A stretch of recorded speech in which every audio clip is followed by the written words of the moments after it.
سب سے پہلے تو یہ ہوتا ہے نا کہ جو ہمارے مرد ہوتے ہیں، ہماری فیملیز میں مرد ہوتے ہیں، وہ ٹریڈیشنلی اپنے آپ کو ہیڈ آف دا فیملی اور فیملی کا جو ایک راک ہوتا ہے نا، جو فیملی کا یعنی کہ پلر ہوتا ہے، وہ سمجھتے ہیں. تو سب سے پہلے تو یہ پرابلم ہوتی ہے کہ جب ان کو کوئی طبیعت خراب ہوتی ہے، کوئی سٹریس ہوتا ہے، کوئی ڈپریشن ہوتی ہے، وہ کسی کو بتاتے نہیں ہیں، کیونکہ ان کو پتہ ہے کہ ان کو جاب پر جانا ہے.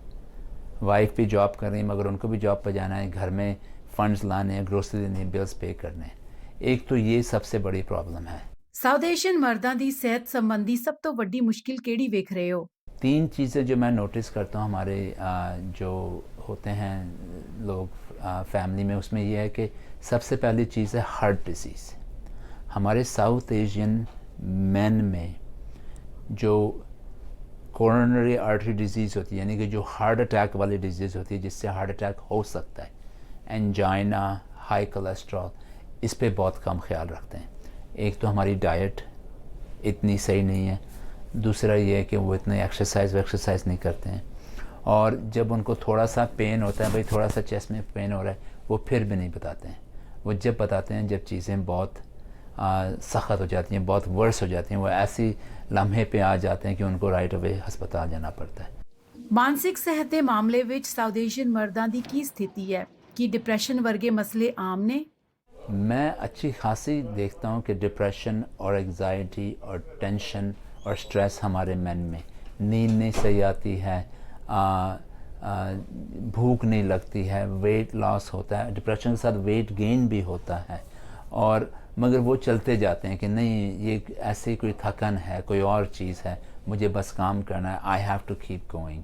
اور آلموسٹ یعنی کہ ان کو یہ لگتا ہے کہ اگر میں یہ ظاہر کروں گا کہ مجھے ڈپریشن ہے یا ٹینشن ہے یا انگزائٹی ہے تو میں دوسروں کے سامنے کمزور لگوں گا. So they don't do that and often it ends up in difficult issues, really it ends up with suicide. تو یہ چیزیں جو ہیں ہماری فیملیز کو لک آؤٹ کرنی پڑتی ہیں کہ ایسے کوئی سائنس ہو تو وہ اپنے بھائیوں کو یا فادر کو یا ہسبینڈ کو ان کو میڈیکل اٹینشن دلوائیں.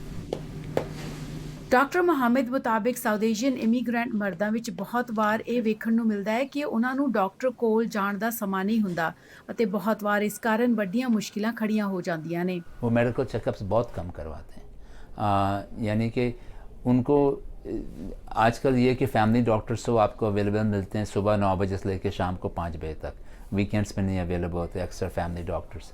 تو ایسے ہمارے جو ورکنگ کلاس مین ہیں ان میں یہ ہوتا ہے کہ ان کی جو اینول چیک اپس ہیں بہت سالوں تک نہیں ہوتی ہے، اور کبھی کبھی تو جب کوئی تکلیف ہوتی ہے جب جا کے وہ کرواتے ہیں. تو آف کورس جو ہمارے ورکنگ مینس ہیں اینڈ ورکنگ وومن ہیں، ہماری بہت سی لیڈیز بھی کام کرتی ہیں، ان کے جو یہ ہیلتھ پریونشن جو چیک اپس ہوتی ہیں نا یہ اکثر رہ جاتی ہیں. ਨਵੰਬਰ ਬਾਬਤ ਅਤੇ ਮਰਦਾਂ ਦੀ ਸਿਹਤ ਨੂੰ ਲੈ ਕੇ ਕੋਈ ਸੁਨੇਹਾ؟ یہ پراسٹیٹ کا ایشو، یا جیسے آپ کی ایج ہوتی ہے تو پراسٹیٹ کینسر کے سمٹمز ہو سکتے ہیں، پراسٹیٹ بڑا ہونے کے سمٹمز ہو سکتے ہیں، جس میں آتا ہے کہ آپ کو زیادہ پیشاب آتا ہے، رات کے وقت باتھ روم یوز کرنا پڑتا ہے، گھڑی گھڑی باتھ روم جانا پڑتا ہے. یہ چیزیں بھی وہ بہت دنوں بعد ڈاکٹر کے پاس جا کے اس کی اٹینشن لیتے ہیں. اور نومبر کا مین چیز یہ ہے کہ یہ پراسٹیٹ کینسر سے شروع ہوا تھا، کینسر پریونشن کا منتھ تھا. تو میری تو یہ ایڈوائس ہوئے گی کہ اگر آپ کو ایسے کوئی بھی سمٹمز ہو رہے ہیں آپ رائٹ اوے اپنے ڈاکٹر کے پاس جائیں. لوین گل، اومنی نیوز.